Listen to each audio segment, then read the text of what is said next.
The bar was called the Anchor, and it had earned the name the Hard Way.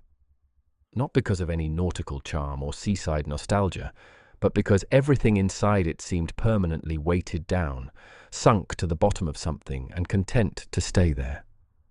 The lighting was the color of old bourbon, amber and ungenerous, throwing more shadow than clarity across the scarred wooden tables and the faces of the people who occupied them. The floor was sticky in the way that floors get when they've absorbed years of spilled drinks and bad decisions and nobody thought either was worth cleaning up. A jukebox in the corner played something with too much bass and not enough melody. The kind of song that was less about music and more about filling the silence before the next argument started. It was a Tuesday night in a town that didn't have much use for the distinction between Tuesday and Saturday, a place where the week moved in one long, undifferentiated blur of shift work and highway noise, and the particular exhaustion of people who worked with their hands and their backs, and came here afterward to put the day somewhere outside their bodies for a few hours. She was sitting at the far end of the bar, alone, in a way that was completely unremarkable, until you looked at it closely enough to realize it was the most deliberate thing in the room. A glass of water in front of her, untouched except for the slow crawl of condensation down its side. She wore dark jeans, a plain charcoal Henley with the sleeves pushed to her elbows, and a pair of boots that had seen serious mileage. No jewelry, no makeup worth mentioning. Her dark hair was pulled back in a way that suggested function over preference, the kind of hairstyle that had nothing to do with how she looked and everything to do with keeping things out of her face. She could have been 32 or 38, the kind of age that sits quietly without announcing itself.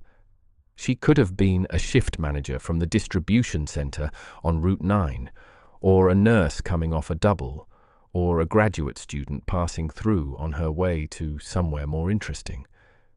She was none of those things, but she wore the ambiguity like a second skin, and she wore it well. Her name, at least the one on the ID in her jacket pocket, was Reyes. She wasn't nursing the water because she was thirsty. She was nursing it because she needed a reason to be there, and a glass of water was the quietest reason available. Her eyes moved across the room in a pattern that looked like nothing at all. The casual, unfocused gaze of someone with nowhere better to be. But the gaze wasn't unfocused. It was cataloguing. The two exits, one at the front and one through the kitchen. The bartender, a large man in his 40s, with the particular wariness of someone who had broken up enough fights to start predicting them before they started. The table of 4 near the pool table, construction workers by the look of their clothes and hands, loud but self-contained, their energy directed inward.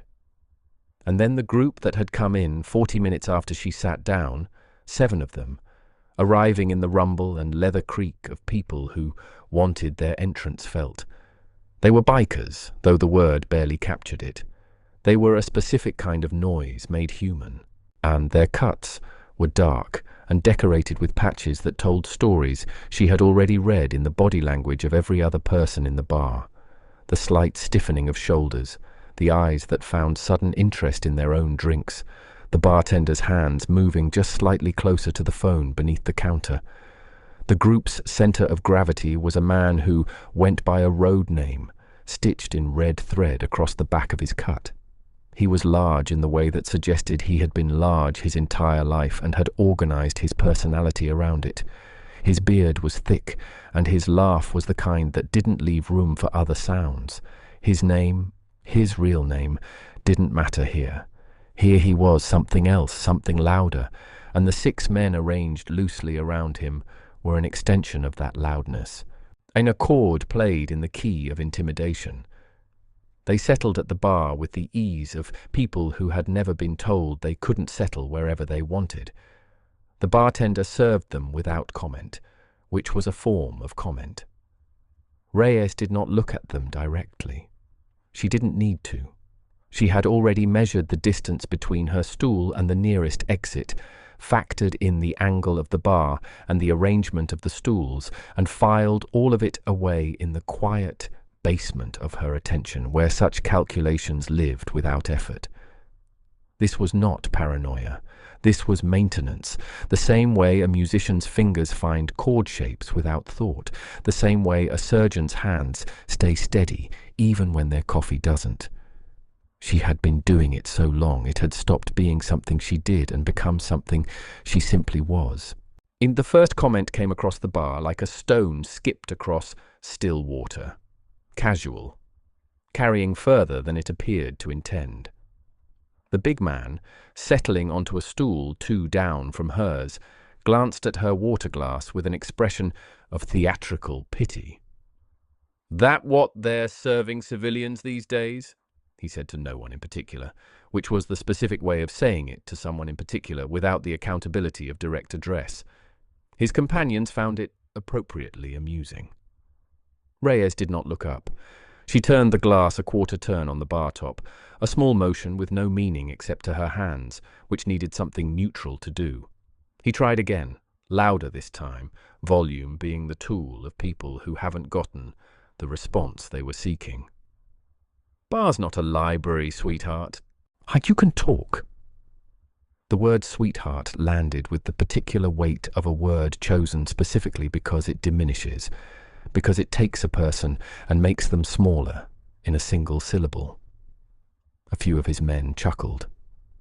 One of them, younger, with a patchy beard and eyes that tracked the room for cues on how to feel about things, looked briefly uncomfortable before his face arranged itself back into compliance. Reyes looked up, not quickly, not with alarm, slowly, the way you look up from something you were actually paying attention to when someone interrupts, even though she had been paying attention to nothing except the room and everything in it. She met the big man's eyes. Her expression held nothing hostile, nothing frightened, nothing that gave him anything to work with. It was simply a gaze, level, clear, and utterly without performance. "I'm fine, thank you," she said. Her voice was quiet enough that it shouldn't have carried over the jukebox, and yet it did, because there was something in its register that cut through noise the way certain frequencies do, not by competing with them, but by existing on a different plane entirely. The big man blinked, just once, involuntarily, the blink of a person who expected a different texture from the surface they just pressed and found something harder than anticipated. He recovered quickly, because men like him have a lot of practice recovering from small surprises. He leaned an elbow on the bar, closing the distance between them by a foot without appearing to move at all, a practiced invasion of space. "Didn't ask if you were fine," he said, and his voice dropping into a register that was meant to be intimate and managed instead to be threatening. "Asked if you wanted company." "I don't," she said. Same tone, same stillness. The bar, which had been keeping up its ambient noise as a form of protective pretense, began to quiet in the incremental way that bars do when they sense the approach of something that will require choosing sides. The bartender's hand found the phone beneath the counter. The construction workers at the pool table stopped pretending to care about their game. The big man's jaw shifted. This was the moment, the specific moment that people like him always arrived at. Eventually, when the choice presented itself between absorbing the refusal and making it mean something else, something they could live with. He chose the second option, because in his experience there was always a version of events in which he was right. He reached out and put his hand on her shoulder. Not a grab, not yet, but a placement. The kind of casual, physical claim that was designed to remind a person that their body existed in a space that someone else had decided to occupy. "I think you need to loosen up," he said, smiling in a way that had nothing of warmth in it. "We're all just having a good time here." What happened next took less than 2 seconds and would be described differently by every person who witnessed it. The bartender would later say it was like watching someone change channels. That one moment there was a woman sitting at a bar, and the next moment there was something else entirely in the same space, something that moved in a way that didn't quite match the room it was in. And the young biker, with the patchy beard, the one who had looked briefly uncomfortable, would say he didn't even see her move. He just saw the result. He would have trouble sleeping for several nights afterward, and he would not entirely understand why. What actually happened was this. She did not flinch. She did not scramble or pull away or make any of the sounds that the hand on her shoulder was designed to elicit. Instead, she turned toward it, a single smooth pivot on the stool. And when her eyes came up to meet his, they were different from what they had been 30 seconds ago. Not angrier, not frightened, just different. The way a landscape is different when the clouds move and the light changes. The same geography, utterly altered. She removed his hand from her shoulder, the way you remove a piece of paper from a desk, without drama, and without ceremony, a simple repositioning of an object that had been placed incorrectly. "Don't do that again," she said, still quiet, still even. But the frequency had shifted, and every person in the bar who had any instinct worth trusting felt it in the back of their teeth. The big man stared at her. His hand, returned to him, hung in the air for a moment before he thought to lower it. Something in the architecture of his certainty had developed a crack, small but structural, and he didn't know how to locate it. Around him, his men had gone very still in the particular way of animals who have just detected something in the environment that their instincts cannot immediately classify. The young one with the patchy beard took a half step backward without appearing to decide to. The jukebox chose this moment to end its song. Like the silence that followed was the loudest thing that had happened in the Anchor all evening. Reyes turned back to the bar. She picked up her water glass, drank from it once, set it back down. Her hands were completely steady. She was, to all outward appearances, finished with the conversation. This, more than anything else she had done, was what unsettled the room. Because a frightened person doesn't turn their back. A person performing toughness doesn't turn their back. Only someone for whom the threat has been genuinely, internally assessed and filed under something manageable turns their back. And the specific quality of her stillness as she did it was the quality of someone filing. The big man's face went through several expressions in rapid succession before landing on something his men would recognize as determination, but which was, underneath, its cheaper cousin. He was going to make this mean something else. He was going to rewrite what had just happened into something he could narrate differently. He opened his mouth, and that was when the door opened. The door of the Anchor opened the way doors open when the people coming through them are not thinking about the door at all, fully, without hesitation, with the particular confidence of people who have decided where they are going before their bodies have finished arriving. There were 4 of them, and they were not remarkable to look at, which was itself a kind of remarkability if you knew what to look for. They wore civilian clothes, jeans and plain jackets, and boots similar to Reyes's in the way that boots are similar when they are chosen for the same reasons. No insignia. I'm no visible indication of anything except 4 people who had decided to get a drink on a Tuesday night in a town that didn't ask too many questions. The bartender looked up. His hand moved away from the phone beneath the counter, not because the situation had resolved itself, but because something in the atmosphere of the room had shifted in a way that made the phone feel suddenly beside the point. The 4 newcomers moved to the bar without scanning the room the way strangers usually scan a room they haven't been in before. They didn't need to scan it. They had already taken it in through some process that wasn't visible, but was unmistakably operative, the way certain people enter spaces and immediately know the shape of everything in them without appearing to look. One of them, and a man in his late 30s with a jaw that looked like it had been set deliberately and a quality of stillness that rhymed with the woman at the end of the bar, stopped. It was not a dramatic stop. It was barely a pause. His eyes had found Reyes, and the pause lasted exactly as long as it took him to assess the geometry of what was happening between her and the large man in the biker cut, which was not very long at all. He said nothing to the others. He didn't need to. Whatever signal passed between them moved below the frequency of language, and the four of them recalibrated without discussion, spreading slightly in the way that water finds the shape of what contains it, natural and immediate, and without apparent design. The big man had not noticed them yet.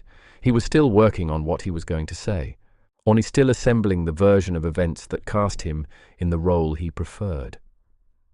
He put his hand on the bar beside Reyes's water glass, not touching her, but close enough that the proximity was its own form of statement. "Here's what I think," he began, his voice carrying the particular weight of a man who has decided that volume is a form of argument. "I think you're sitting here alone on a Tuesday night with a glass of water because you don't have anywhere better to be, and that makes two of us, so why don't we stop pretending otherwise and—" "She said no." The voice came from the man who had paused. He was now standing 3 feet behind the big man's left shoulder, and neither the big man nor any of his companions had heard him move there. The voice was not loud. It was the opposite of loud. And it had the quality of something that doesn't need volume, because it has never needed anything it didn't already have. It was a voice that had given instructions in very loud places and very quiet ones, and had learned that the instructions land the same way regardless of the ambient noise, because it isn't the volume that carries them. The big man turned. Slowly, because turning quickly would have acknowledged a degree of surprise he wasn't willing to claim. He looked at the man behind him, and then at the other 3 distributed along the bar with the casualness of furniture that had been very carefully placed. His face performed a rapid calculation, 1 large man plus 6 loyal companions versus 4 quiet strangers, and arrived at a conclusion that his ego immediately began to contest. "This doesn't involve you," he said.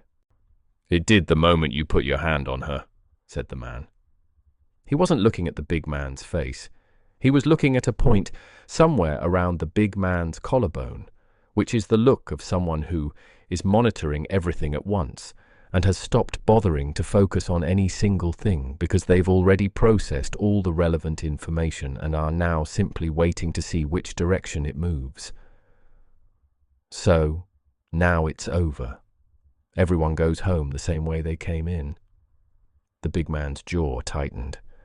Around him, his men began the slow, collective process of deciding whether this was the moment to push. It was a calculation that had variables the big man couldn't see clearly because he was in the center of it. From the outside, from where the young biker with the patchy beard was standing, slightly behind and to the left, and each of the variables were more visible. There were 4 strangers. They were not nervous. They were not posturing. They were not doing any of the things that people do when they are about to be in a fight and know it. They were doing nothing, which was a specific kind of something that the young man with the patchy beard could not name but could feel in the space between his shoulder blades. He took another small step backward. His instincts, newer and less calloused than the big man's, were sending a message he was actually listening to. Reyes had not turned around. She was still facing the bar. She had picked up a small cardboard coaster and was turning it idly between her fingers, end over end, a motion so relaxed it was almost meditative. The bartender, watching her hands, thought he had never seen anything quite like it, like a person sitting at the center of an escalating confrontation with the composed detachment of someone waiting for a bus. The big man took a step toward the man behind him, which was the decision that the room had been waiting for, the commitment that eliminated the remaining possibilities. "Why don't you mind your own—" What followed did not look like a fight. Fights look a certain way. They have a chaotic grammar, wild swings and grappling, and the particular ugly energy of two forces trying to occupy the same space. What happened in the anchor in the next 45 seconds looked nothing like that. It looked, to the few people watching who would later attempt to describe it, like a very fast and very thorough reorganization of the room. The four strangers moved with the coordinated efficiency of people who have trained for precisely this kind of spatial problem and have long since stopped finding it difficult. There was no wasted motion. There was no unnecessary force. The big man's momentum was redirected rather than opposed, a principle of physics applied with surgical fluency. Two of his companions found themselves against the far wall before they had decided to move there. Two more were seated somewhat abruptly on the floor. The remaining two did not move at all, which was the decision their instincts made for them when the young one with the patchy beard finally listened to his completely and took 3 deliberate steps toward the exit and stood with his hands open at his sides. The big man was standing, which was a decision that had been made for him rather than by him, in the sense that he could have been otherwise and wasn't, and the man who had spoken was standing beside him with one hand resting very lightly on the big man's shoulder in a way that was the geometric inverse of what the big man had done to Reyes 4 minutes earlier. The same gesture, entirely different in every way that mattered. "We're done," the man said quietly. It wasn't a question. The big man breathed. Once, twice, 3 times, each breath working something down that wanted to come up.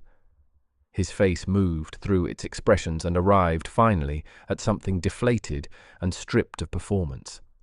He looked around at his men, 2 on the floor, 2 against the wall, 1 at the exit with his hands open, and the arithmetic of the situation completed itself in a way that his ego could no longer contest. "Yeah," he said. His voice had lost its bottom half. "We're done." It took 4 minutes for the group to collect themselves and leave. They did it without drama, which was its own kind of dignity, the minimum available, but still something. The young one with the patchy beard was the last one out. At the door, he turned back, not toward the 4 strangers, but toward the woman at the bar, who still had not turned around. He looked at her for a moment with an expression that was trying to be several things at once and settling on none of them. Then he pushed through the door and was gone. The bar exhaled. The jukebox, which had apparently decided to resume minding its own business, only started up again with something that had more melody this time. The bartender set down the phone he had picked up somewhere in the middle of all of it and looked at the 4 strangers with the expression of a man revising his understanding of an evening. He put 4 glasses on the bar without being asked. The man who had spoken sat down 2 stools from Reyes, and the other 3 arranged themselves with the same naturalness as before, the deliberate naturalness of people for whom arrangement is always intentional. Reyes set the coaster down. She turned to look at the man 2 stools over with an expression that was not gratitude and not irritation, but something more complicated than either, of the expression of someone whose preferred operating parameters had just been intruded upon by people she had not asked for and cannot entirely object to. "I had it," she said. "I know," he said. "Then why?" "Because we were already here," he said simply, as if this resolved it, which in some logic system she recognized. It did. She looked at him. He looked back at her with the same quality of gaze she had turned on the big man earlier, the gaze that wasn't a challenge and wasn't submission, but was simply accurate, the look of someone who is seeing a thing clearly and without distortion. She recognized it the way you recognize a language you grew up speaking. She turned back to the bar. "Reyes," she said, not introducing herself, but confirming something, offering the name the way you offer a known coordinate. "Decker," he said, the same way. And then, after a pause that had the quality of punctuation rather than hesitation, "We know who you are." The room around them had returned to something resembling its normal temperature. The construction workers at the pool table had resumed their game with the studied nonchalance of people pretending they hadn't seen what they'd seen. The bartender was moving glasses with great attention to detail. Only the four strangers and the woman at the end of the bar existed in a separate register, a conversation happening in a frequency the rest of the room couldn't access. Reyes's hands were still on the bar. She looked at them for a moment, then back at the mirror behind the bottles, where the distorted amber reflections of the room played out their compressed versions of everything. "How long?" she said. 3 days, said Decker. "We've been tracking the group your friends over there were running escort for. The one who didn't come in tonight." She was quiet for a moment. In the mirror, she could see his face, steady and without theatre. She could see the other three, distributed along the bar with the same careful naturalness. She could see the door through which the bikers had left. She thought about the young one with the patchy beard, his open hands, the look he'd given her on the way out. She filed it. "Tell me," she said, and Decker told her. Not everything, because everything was not something that got told in a bar on a Tuesday night with a jukebox working its way through its playlist, and a bartender who had decided that whatever was happening at the far end of his bar was better left unheard. He told her the shape of it, the outline, the part she needed to understand what the next 48 hours would require. If you're watching this right now, wherever you are in the world, drop a comment and let us know your location and what time it is there. We love knowing where our community is watching from. Now let's get back to the story, because what Decker told her that night was the reason that 20 minutes later, the parking lot of the Anchor looked like a staging area for something that had no business being in a town like this one. She listened without interrupting. She asked 2 questions, precise and operational, the kind of questions that told Decker what he had already suspected, in that she understood the architecture of what he was describing not as a briefing subject, but as someone who had been inside similar architectures before and knew where the load-bearing walls were. He answered both questions without deflection. Outside, the wind had picked up, pushing through the parking lot with the particular persistence of late-season weather that hasn't decided yet whether it wants to become something serious. When he finished, she was quiet for a moment. Then she said, "Who authorized this contact?" He told her. She absorbed it, set it next to everything else in the quiet basement of her attention where the calculations lived. Then she stood, picked up her jacket from the stool beside her and put it on with the same economy she applied to everything else. She looked at the bartender, who was suddenly very interested in a glass he was polishing. She put cash on the bar, enough for her water and enough to cover the general inconvenience of the evening. "Your car or mine?" she said to Decker. "Yours," he said. "We'll follow." She nodded once. She walked toward the door. At the threshold she paused, not from hesitation, but to let her eyes adjust to what was outside before she was in it, a habit so old it had become reflex. The parking lot beyond the door held the ordinary disorder of a bar on a Tuesday night, pickup trucks and motorcycles and the yellow smear of a sodium light doing its best against the dark. And at its far edge, where the pavement met the unlit boundary of the access road, 2 black vehicles sat with their engines off and their lights dark, patient and still as stones. True, she looked at them for exactly as long as she needed to. Then she walked toward them, her boots quiet on the pavement, her shadow long behind her, and the door of the Anchor swung shut on whatever version of the evening the people inside would eventually decide had happened. The access road ran parallel to the highway for half a mile before bending north into the kind of industrial dark that exists at the edges of small towns, where the last of the streetlights give up and the landscape becomes a suggestion of shapes against a slightly lighter sky. Reyes drove without using her phone for navigation.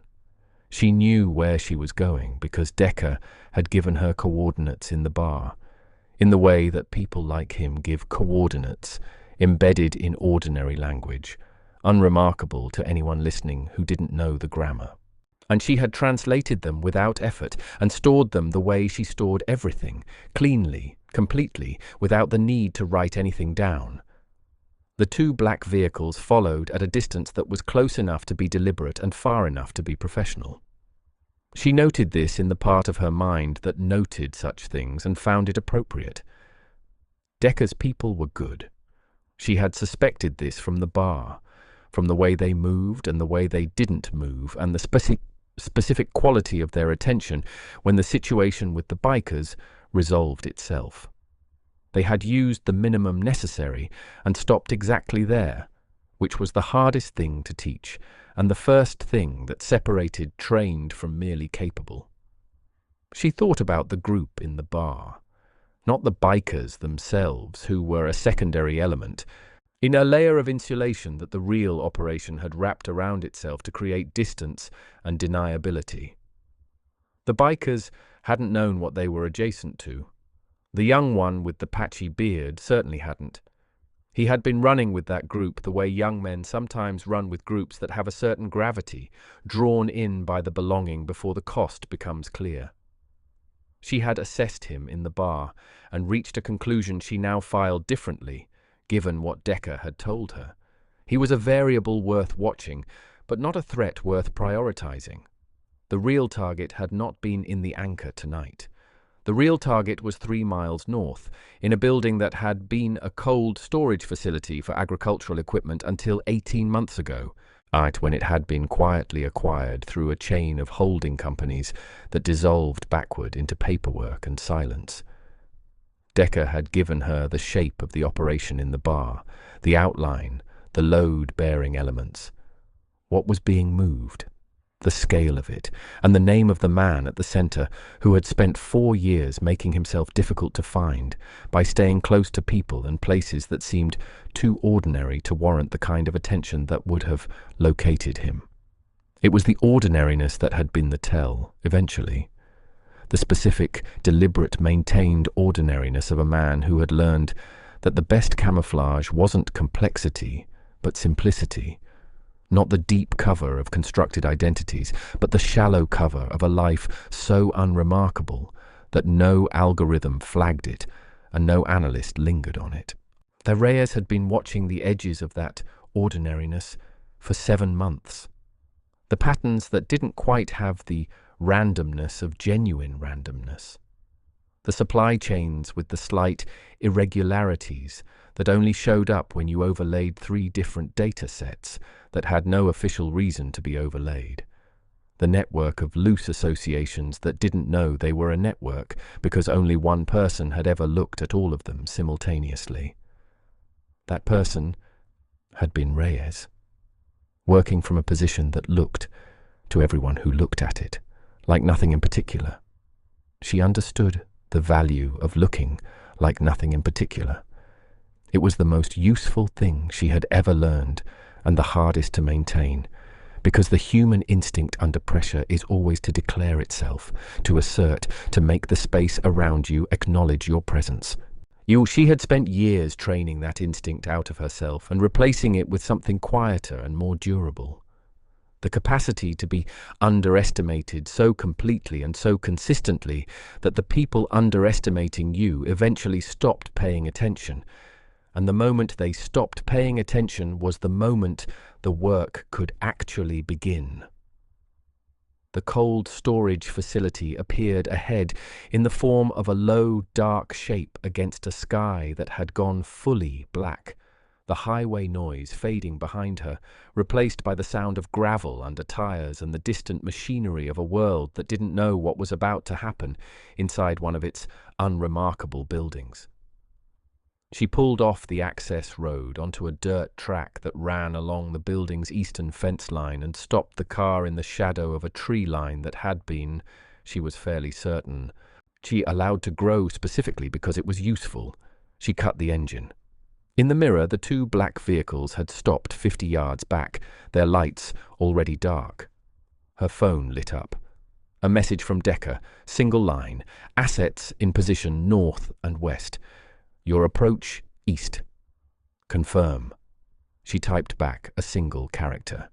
Then she got out of the car.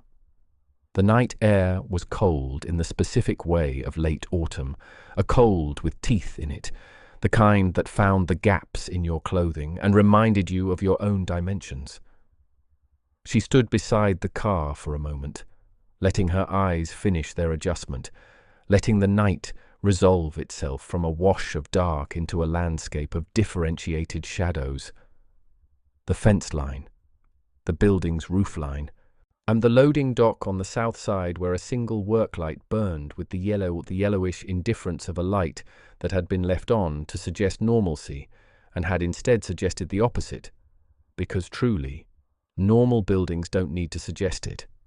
She moved along the fence line in the way she moved in all spaces where movement needed to mean as little as possible, low and unhurried. Her footfalls finding the quiet ground between the louder ground with a consistency that wasn't luck. The eastern side of the building had a ventilation panel at ground level, half concealed behind a deteriorating pallet stack that was not on the original building schematics because it had been added in the last 18 months, along with everything else that had transformed this space from what it appeared to be into what it actually was. She knew about the panel because she had been looking at this building, at its satellite images and its utility records and its delivery logs for long enough to know it, in the way you know a piece of music you've listened to so many times you hear it differently from everyone else. She had the panel open in less than 40 seconds. She went through it without ceremony. Inside, the building was cold in a different way than outside, the residual cold of refrigeration equipment that had been decommissioned but not removed, the metal bones of the place still holding the memory of a different purpose.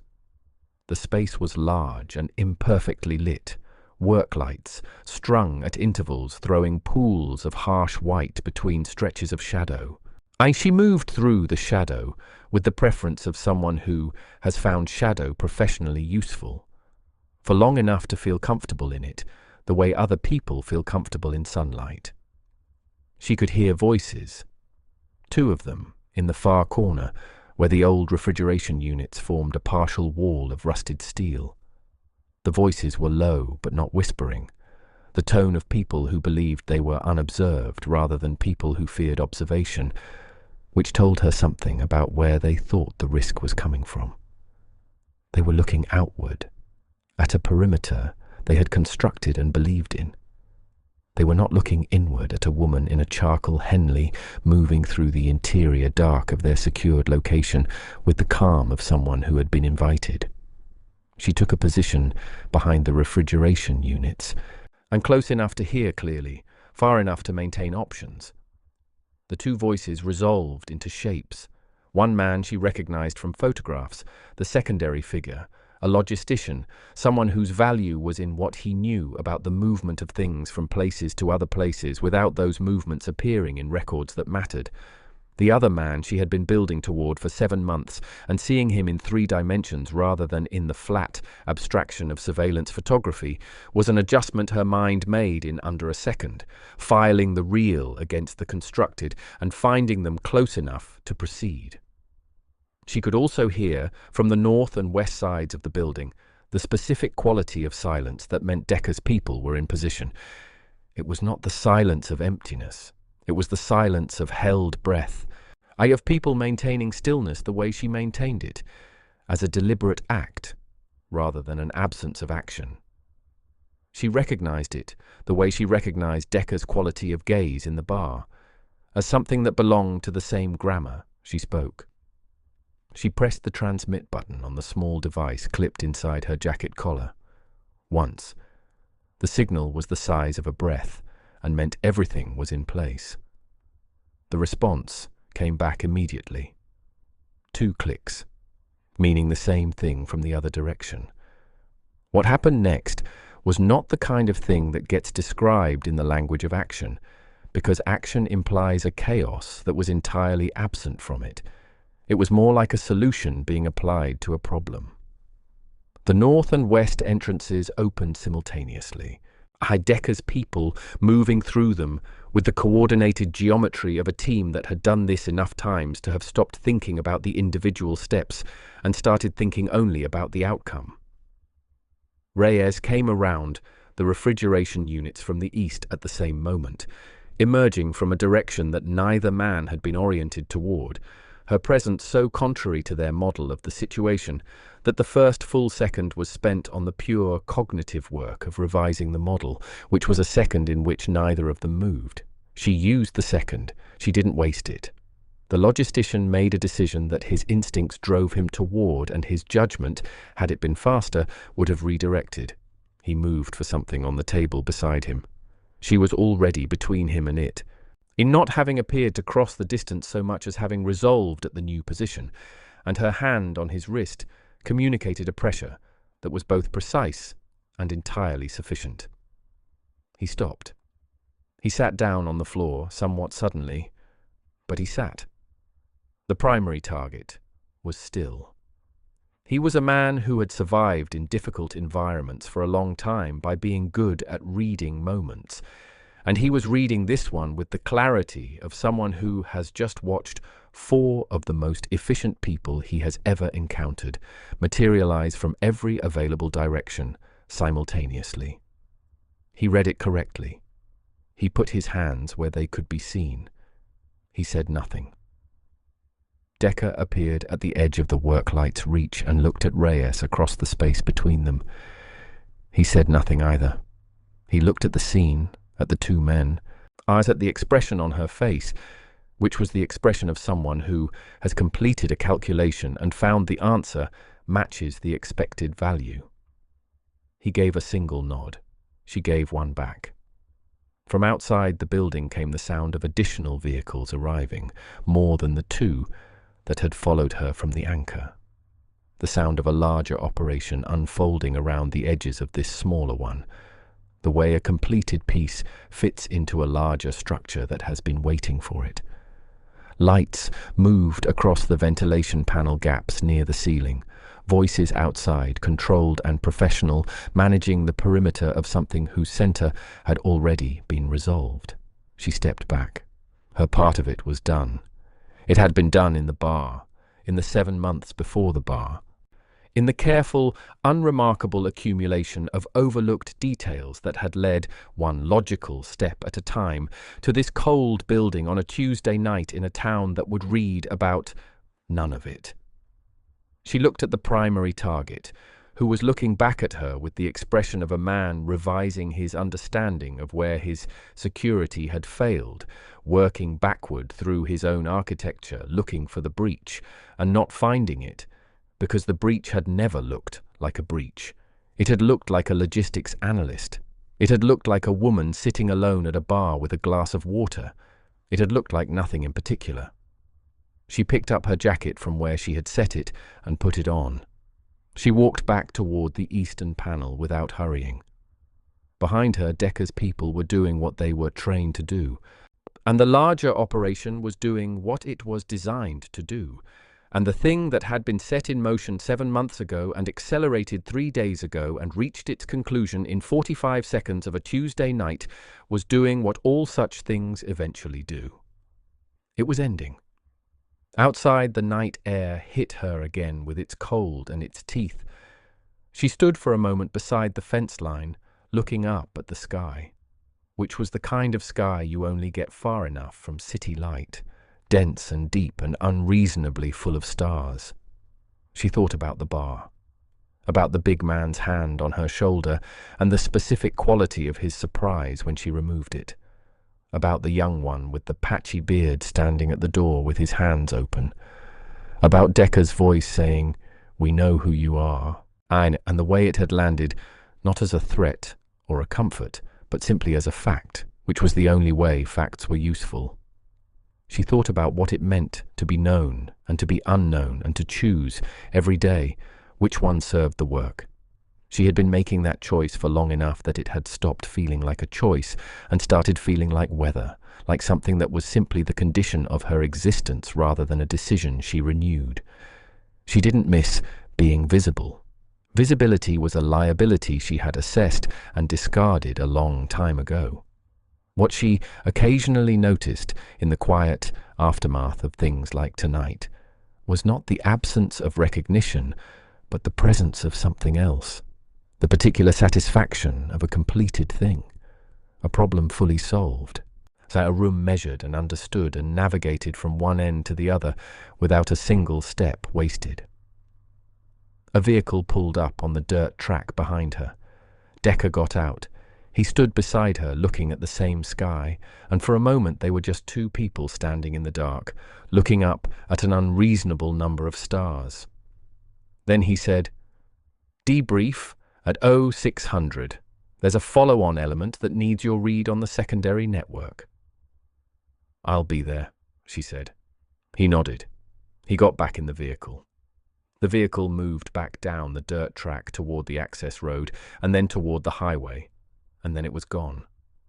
She stood alone for another moment, her boots on the cold ground, her breath a small cloud in the night air.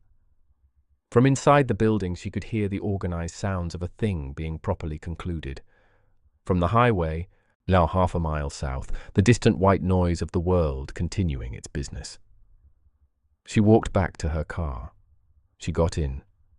She sat for a moment with her hands on the wheel, not starting the engine, not moving, just present in the quiet of a car on a dark road after a long day that had started somewhere else and ended here, which was not where she had expected it to end, and was exactly where the work had needed it to. She started the engine. The headlights came on, cutting a clean, pale wedge out of the dark ahead of her. She pulled back onto the access road and drove south, toward the highway, toward the ambient light of the town and the ordinary noise of the world, which did not know what had just happened 3 miles north of it, and would not know, and which was fine, which was the point, which was the whole architecture of what she did and who she was and how she moved through spaces that never quite saw her clearly enough to understand what they were looking at. The anchor's lights were still on when she passed it. Through the window she could see the bartender moving behind the bar, wiping down the counter with the focused attention of a man processing an unusual evening. A few of the construction workers were still at the pool table. The jukebox was a warm orange glow behind the glass. It looked exactly like what it was, a bar on a Tuesday night in a small town, unremarkable and ordinary and completely unaware of what had moved through it and what that movement had set in motion and where it had ended up. She drove past without stopping. She had somewhere to be at 0600. And she had a few hours between now and then that belonged to no one, which was the closest thing to rest that her life reliably offered, and she had learned a long time ago to take it without examination, to let the quiet be quiet without interrogating it, to let the stars outside the car window be stars and the road be a road and the dark be the ordinary dark of a night that was almost over. In the parking lot of the Anchor, 2 of the motorcycles that had been there earlier were still parked by the entrance, their chrome catching the sodium light in cold yellow streaks. They looked abandoned. They looked like the aftermath of a decision that had gone differently than expected. They would be gone by morning, because people like the big man always came back for their machines even when they didn't come back for anything else. And then the town would absorb this particular Tuesday into its general memory of unremarkable evenings without distinguishing it from any other. Only the bartender would remember it with any precision, and what he would remember most clearly, what would stay with him the longest and surface at odd moments for years afterward, was not the confrontation or the 4 strangers or the way the room had reorganized itself in under a minute. What he would remember was the woman at the end of the bar, her hands completely steady around a glass of water, turning a cardboard coaster end over end in the middle of something that should have frightened her, with the serene, unhurried calm of someone who had already been in every room before she walked into it. He would not know what she was. And he would not know what had happened 3 miles north of his bar that same night, or what 7 months of invisible work had looked like, or what it meant that 4 people in unmarked vehicles had followed her into the dark without question. He would just remember the stillness, and it would strike him every time as the most extraordinary thing he had ever seen in 30 years of watching people come through his door. If this story moved you, hit that like button and subscribe to She's Valor. We upload a brand new story every single day, honoring the courage and service of extraordinary people whose stories deserve to be told. These are the ones who never asked for recognition, and that's exactly why we're here to give it to them. Don't miss a single one.